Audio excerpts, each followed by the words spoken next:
Hello and welcome back to the Battle Buddies podcast, where we believe that you should not take on the world alone. We are back with episode 11. Today's episode is titled Going Above and Beyond. Hello, Gabe. Hello. Just got to say, you're getting really good at that intro. Yes. It is just rolling off the tongue. We are so good at this. Yeah. Not really, but We're getting a little bit closer to that podcast yellow belt. someone has to give it to us, though. We can't just say we're Maybe podcast like, yellow belt. who's like the... Joe Rogan has to give it to us. He's like the Hanshi of podcasting, right? Today, what I wanted to speak on is an idea that's, I suppose, been in our culture for as long as human beings have been. And it's the idea of doing the bare minimum of what's expected of you. So today's episode is called Going Above and Beyond. And man, is that a rarity. So before we go too terribly far, I wanted to start with a story about a camp I used to work at. This is a great camp, and it was a pretty crazy camp too, but it was a lot of fun. It was a Christian summer camp. I went over the summer multiple times for a couple of years as I was in high school, and the motto of the summer staff was go the extra mile. So our motto was go the extra mile, do a little bit more than you're supposed to. And that idea, first of all, the mile was not very easy at that camp, but I'll come back to that in a bit. By the way, the idea behind going the extra mile and that idea of going above and beyond, the whole ethos of this episode, comes from a verse in Matthew. It's Matthew 5:40 through 42, and I wrote it down. And it says this: "You have heard that it was said, an eye for an eye and a tooth for a tooth. But I tell you, do not resist an evil person. If anyone slaps you on the right cheek, turn to them the other cheek also. And if anyone wants to sue you and take your shirt, hand him over your coat as well. If anyone forces you to go 1 mile," get this, "go with them 2 miles. Give to the one who asks of you, and do not turn away the one who wants to borrow from you."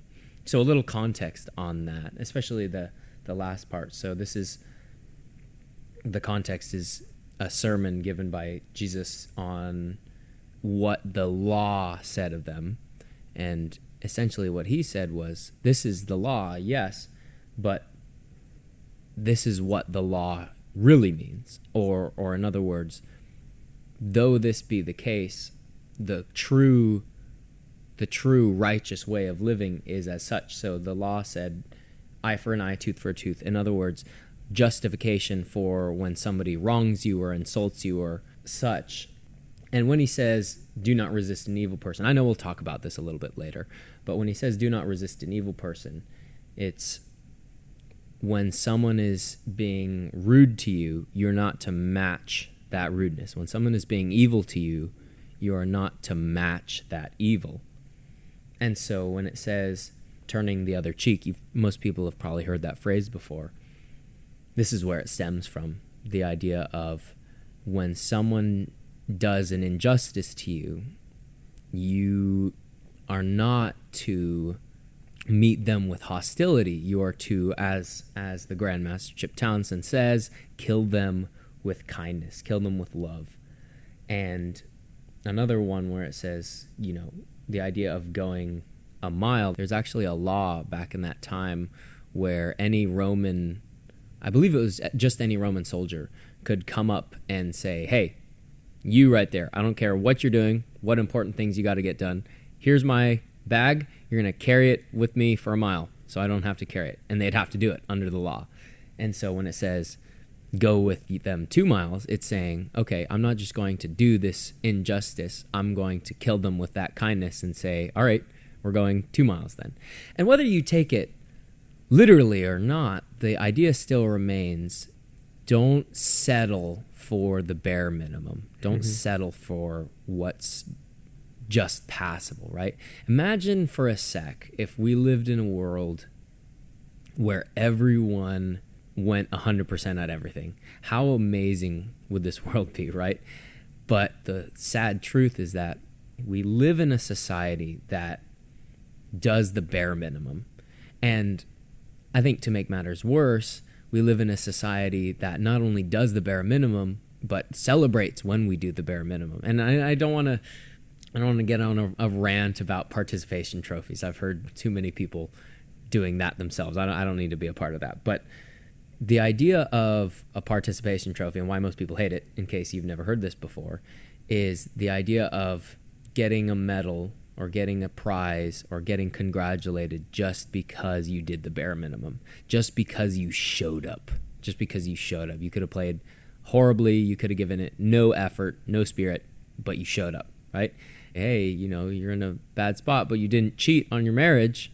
Yeah, that's your contractually obligated position. That's not, oh, you're so amazing because you didn't cheat on your spouse. That's, you did at least, the very least, what's required of you.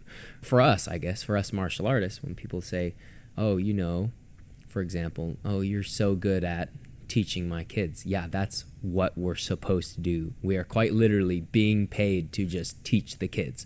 So the question that comes off of that, and this is sort of the topic I want to wrestle today, is, well, then what do you do?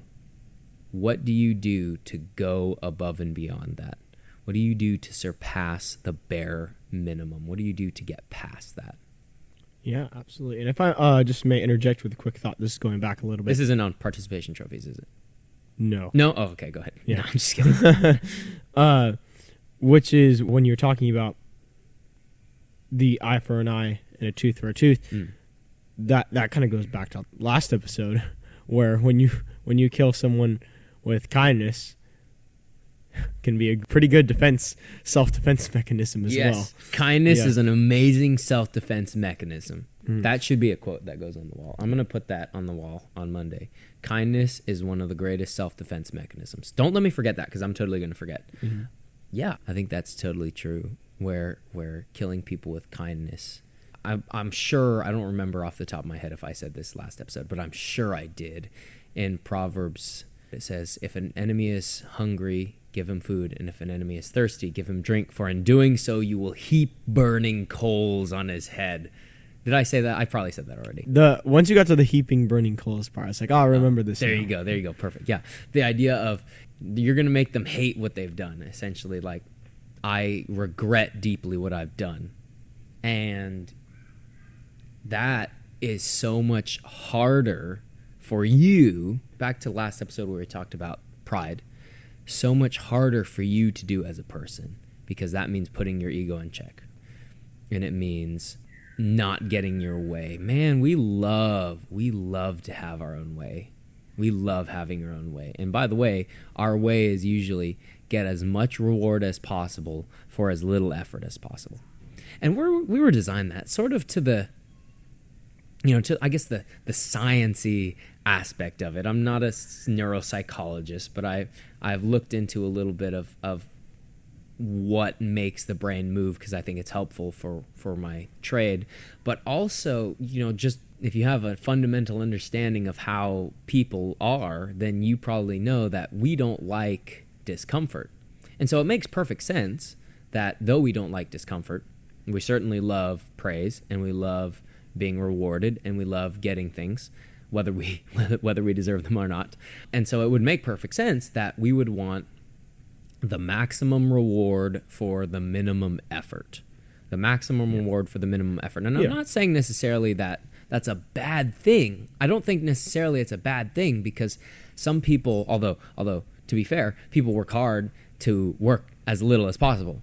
That's why machines are created, to work for our convenience. That's why the lever was created. That's why sliced bread became a thing, so that people didn't have to work as hard.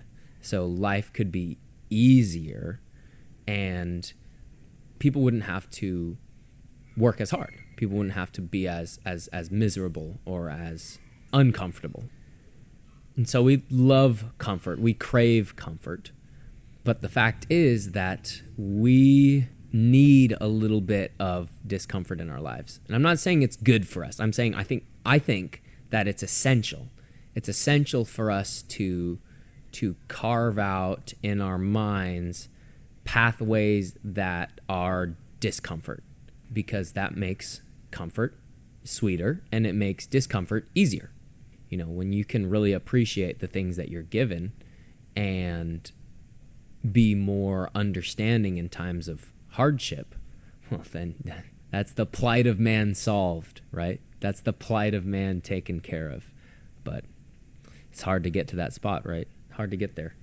Indeed. It's all about that concept of progress comes from pain.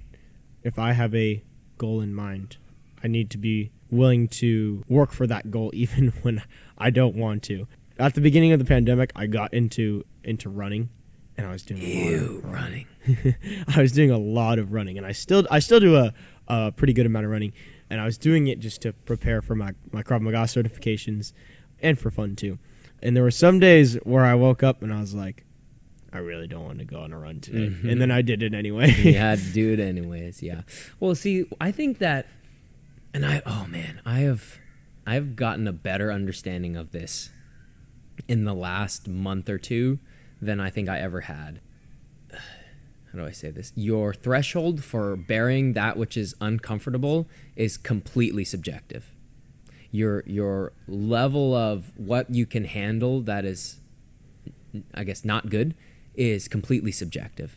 And the craziest part about it is the people who are usually the most comfortable are the most complaining, which I guess kind of makes sense, because it means the people who are the most comfortable are the most perturbed, I suppose, by discomfort. I think that makes sense. Because any small amount of discomfort is abnormal. Yeah. It's uncomfortable. But if you have a little uncomfortable every day, then it becomes a little normal. And so I realized this when I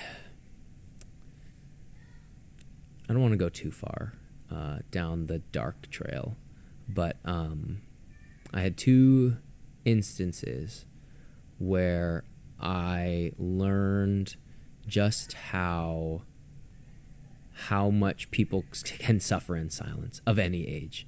And so here's what happened. I had a student, one of our pandas, our 4 to 6 year olds, and sweet girl, very kind, very caring, always helping the other kids. She's great.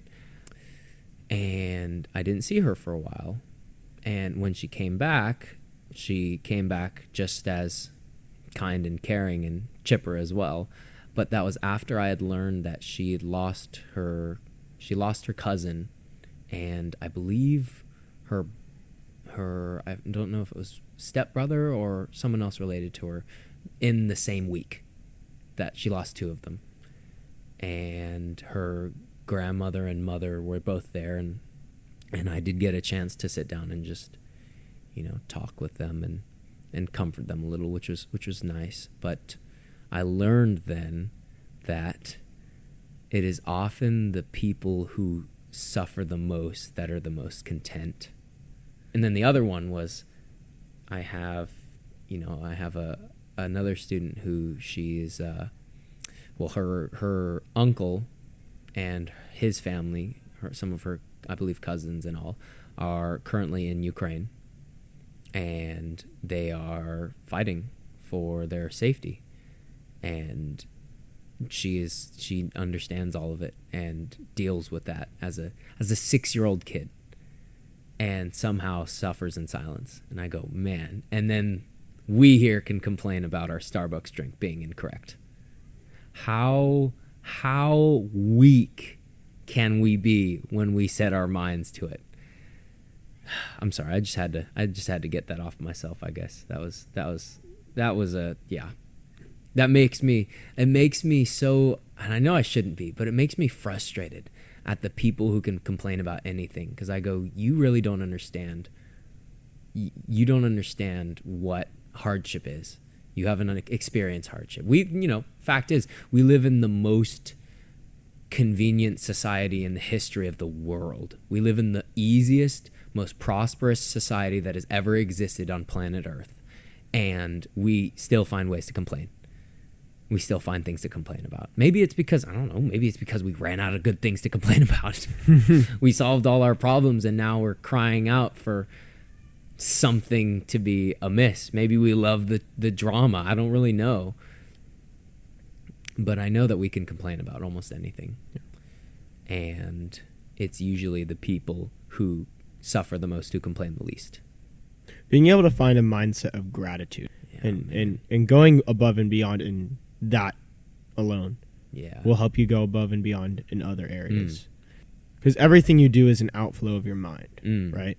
Yeah. And if you're starting at a place where your mind is already dissatisfied with the world around you, maybe because there's a legitimate problem. And if there's a legitimate problem, please fix that problem.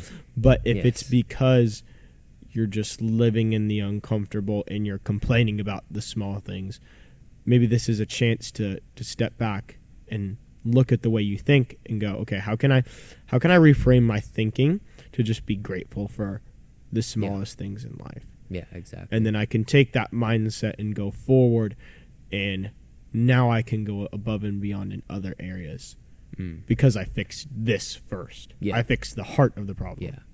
We're not saying don't bring your cares or your worries to other people. It's just don't bring your complaints. There are things that need to be brought up. Right back to the Richter scale. If you haven't heard the I like to use the Richter scale analogy. This is something that Jocko Willink thought up, and it's, you have your ones on the Richter scale, and then you have your fives on the Richter scale. And the ones and twos, those ones should be ignored, and the fours and fives should be addressed.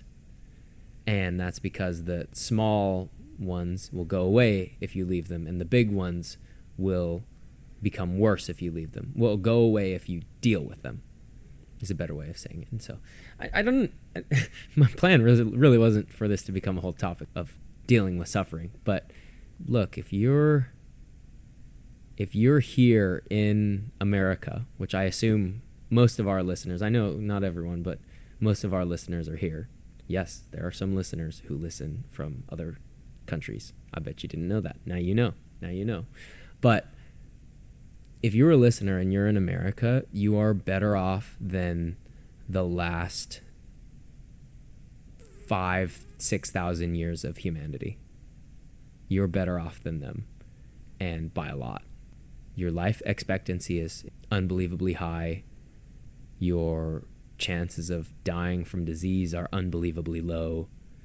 Your chances of having, if that's where you go, having kids and your kids living to a ripe old age and taking care of you are high. Everything in this country is so much better than it has been in the past. And so know that you're already at an advantage. So you have fewer things to complain about. Yeah, and that's not to say when we have these advantages, sometimes it can be like, oh man, I feel bad about having advantages in life. If you look at the middle class in America, for example, the middle class in America is unbelievably rich in comparison to the rest of the world. Yeah. Because it's about half of the world's population lives on less than $1 a day. I believe that. If I'm getting that statistic wrong, then I'm sorry, but the statistic is close to that. So sometimes we get hit with just facts like that, and we go, oh, shoot, we're actually pretty well off. And sometimes when I see stuff like that, I can easily just be like, oh, shoot, I almost feel like guilty about having these advantages. And that's a bad place to go. You don't want to go there. Instead, the way to think about it is, how can I use my advantages to help other people? Yeah. Because I have these resources, how can I use the resources that I've been gifted with to help other people? Exactly. I don't want this to become a political episode or anything like that. But if you look at someone, because he's very popular nowadays, if you look at someone like Elon Musk, who is now the wealthiest man in America, he is a person who has worked unbelievably hard to get unbelievable advantages, right? His net worth is way higher than mine will ever be. And he uses those advantages to make other people's lives even easier. his job, his goal, his purpose is to help other people with the advantages he's given. And so I can say, oh man, woe is me because I have all these advantages, which once again is right back to complaining. Now I'm just complaining because I have stuff instead of complaining that I don't have stuff. That's a new one. People complaining because they actually have things. They have some sort of advantage. Okay, if you have an advantage, use it to give other people that same advantage, right? Just like Elon Musk. Be more like Elon. In some ways. In some ways. Emphasis on he's some. An interesting dude. He seems like a good guy to have like a long chat with. I would totally do it. But he definitely has his eccentricities, shall we say. Indeed. And I just want to put this thought out there that the goal is not to be the person that other people feel bad for. The goal is to be the person who goes out and serves the people that people feel bad for. Yeah. And this is not in any way said to put anyone down. I'm not saying if you're the person that people feel bad for, I'm not trying to put you down. What I'm saying is don't try to put yourself in the position where you want everyone to feel bad for you. I think that's totally fair. And I'd add to that. Don't put yourself in a position where people feel bad for you. Put yourself in a position where people want to be like you, where people want to emulate you, because that means, hopefully, that you've put yourself in a good place. Mm-hmm. Because I know we've talked already a lot about how to do hard stuff. If you haven't listened to that episode, go there. And we've talked about why it's important. But there's also a what's in it for me, right? With him. What's in it for me is, well, I get out of this the advantages that come with it, working hard. So, for example, a good question you can ask yourself when trying to make it, whether you've just gotten out of high school or you're on your way there, or maybe you're already halfway or plus through your life, you can ask yourself, what should I do if I want to stand out from the majority? This is especially for younger people. What do I do if I want to stand out from the majority? And I think that an appropriate answer to that is to go above and beyond what's expected of you, to put high expectations for yourself. There's a great quote I heard: losers hope for themselves to be put in the spot. Winners force themselves into the spot. In other words, where some people will say, all right, I'm going to go 60, 70, 80%, and then I'll leave the rest up to chance. Winners will make every effort to get the likelihood to 100. Yeah. They're not leaving anything to chance. They're going to do all the work they can, all the work they need to. And it's why, a lot of people who have made very successful careers, they're usually the people, whether you think this is right or not, they're usually the people who are willing to work nonstop at one thing, late hours, wake up early, grind in the morning, go to the afternoon, sleep on the couch if that's what it needs to, sleep in the office, and do whatever it takes to get to that desired goal. And it's those people who succeed, right? Look at Mr. Beast, who did some crazy things to get to where he is now, and now his net worth is somewhere in the, I think, 7 digits or 8 digits even. Yeah. Probably something in the 8 digits, yeah. Maybe even more. But it's not something that just comes to you. Mm-hmm. It's something that you have to work through. And this is a skill, by the way. It's a skill that, like a muscle, can become a habit, is going past what's required of you. So, for example, you are asked, I have you over, you're going to clean my house, you're supposed to clean my sink, I'm going to clean your sink and the one next to it. You say that you're going to dust the furniture. Okay, I'm going to dust the furniture and the mantle.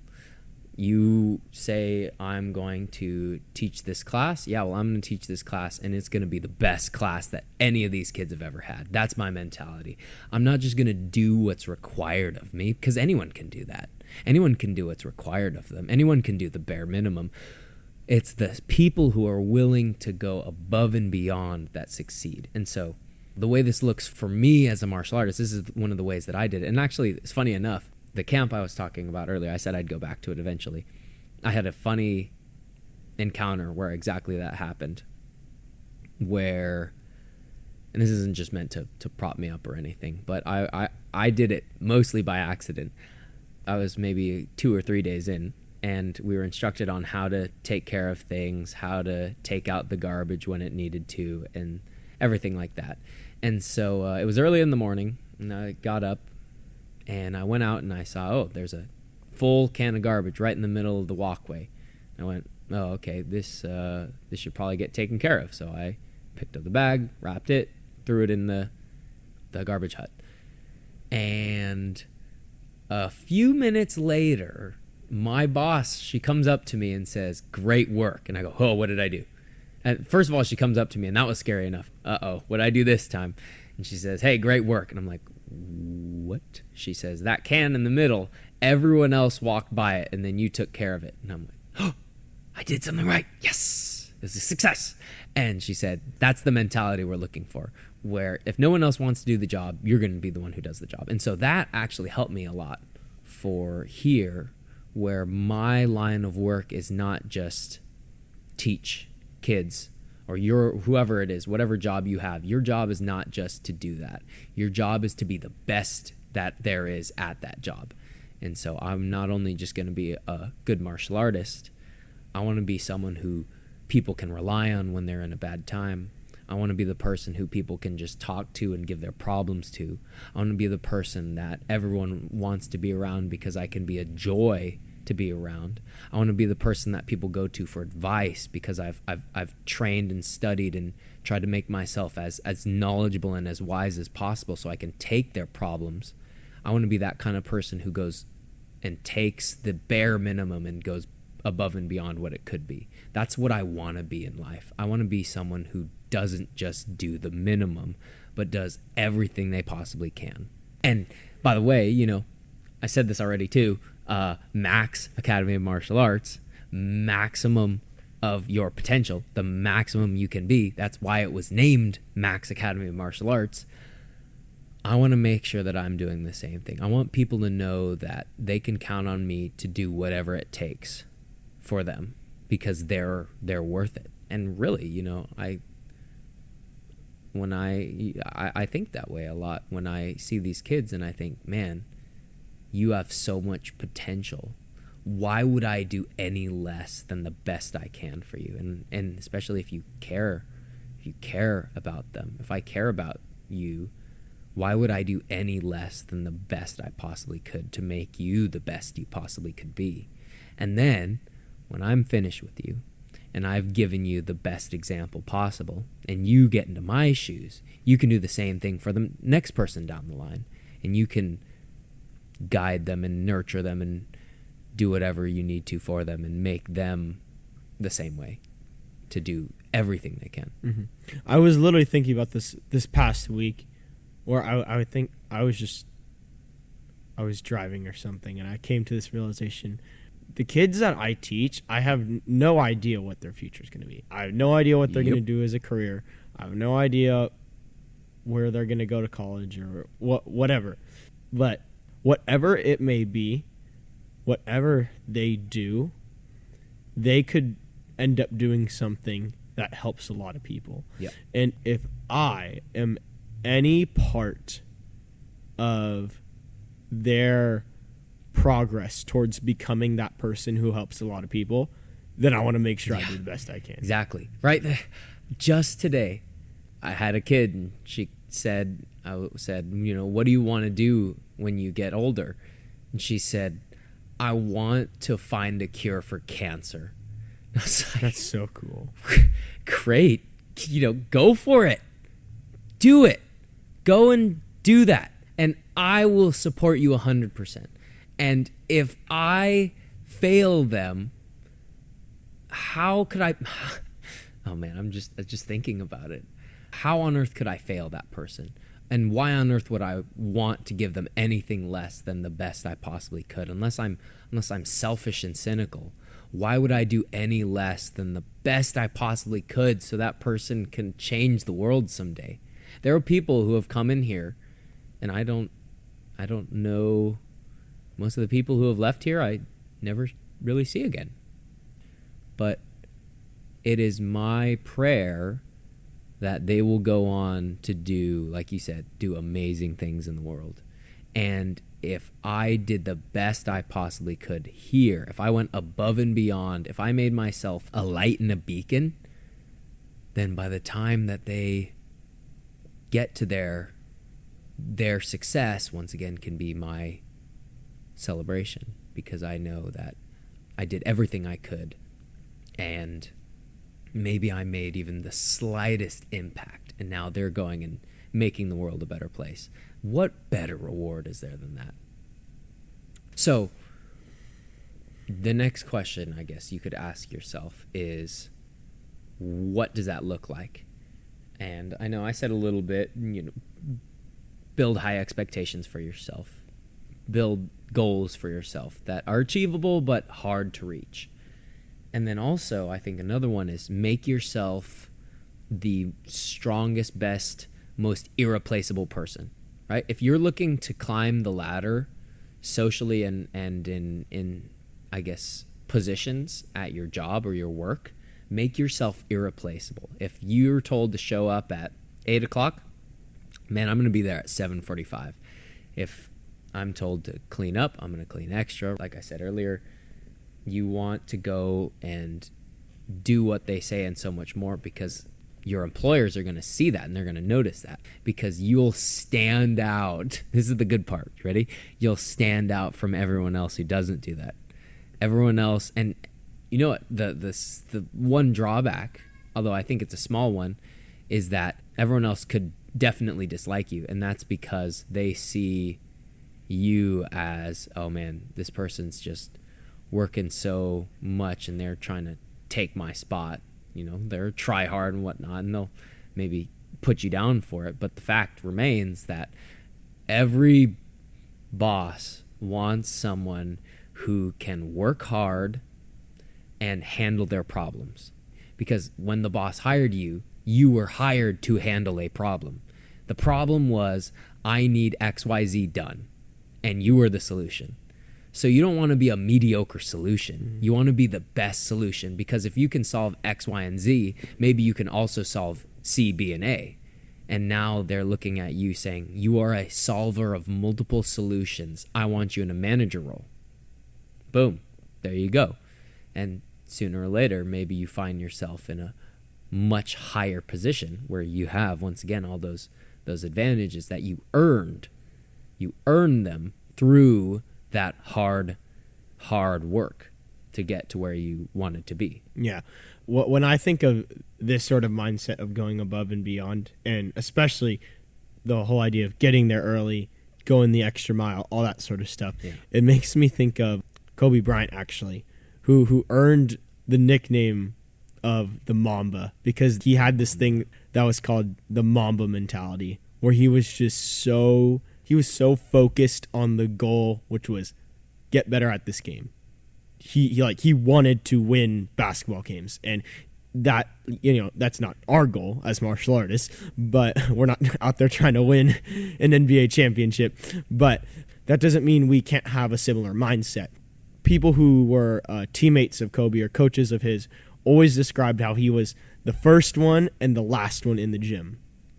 If practice started at 8 a.m., he was there at 6 a.m. And if practice ended at 5, he was there until midnight.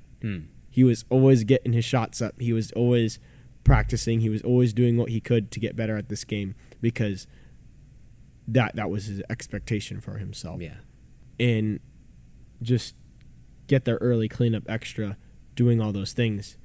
It reminds me of that sort of Mamba mentality of, I'm going to do what I can to maximize my ability to perform in this role that I've been given for the benefit of others. Yeah. I'm going to give myself every possible advantage I can, which, by the way, makes your work easier in the long run, but is a lot of work in the short run. When you're a manager, let's say you make 3 times what you were making as the underling, but you had to work 3 times as hard to get there.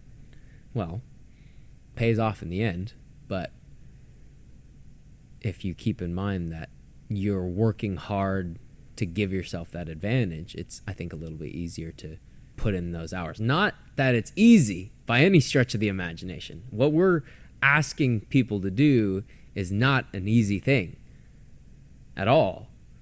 It's asking people to go against our fundamental desires, which are to be comfortable and to be satisfied. And we're saying, no, do what is hard. Pick up the heaviest thing that you can find and carry it and go above and beyond whatever is required of you. But if it were easy, everyone would do it. If it were easy, everyone would do it. So after all this, there's one question that you should leave with, and this is practical application. If you stuck around this long, the question you should ask yourself then is, what expectations have you set for yourself, and what do they look like? What expectations have you set for yourself? Have you set for yourself, I'm going to do that 75 passing percent, or am I going to put my all into everything? Am I going to put my all into everything that I do? Because your life will reflect those expectations. If you believe deep down that I'm just going to do what's enough, then you're going to live that way. And you're going to be like everyone else. You're going to live like everybody else. And everybody else, quite frankly, they don't always make it where they want to be, and they don't always fulfill their potential or get to their goals. But if you're the type of person who says, I'm going to go past that, and I'm going to set high expectations for myself, and I'm going to do the best I can, that's how you succeed. Maybe we should call the episode How to Succeed at Stuff. Or How to Succeed at Stoof. How to Succeed at Stoof. All right. Well, I think this is a good place to wrap it up. Yeah, and thank you for joining us. If you enjoyed, feel free to give us a follow on the YouTubes, or a spotting on the Spotify. You see what I did there? Feel free to give us a comment if you have any. You can give us a comment on our YouTube page, or you can message me or Adam on Facebook or Instagram. You're on Instagram. I'm on Facebook more than the Insta. I don't really know why, though. That's a conversation for another time. We'd love to hear from you guys, and we can't wait to see you in the next one.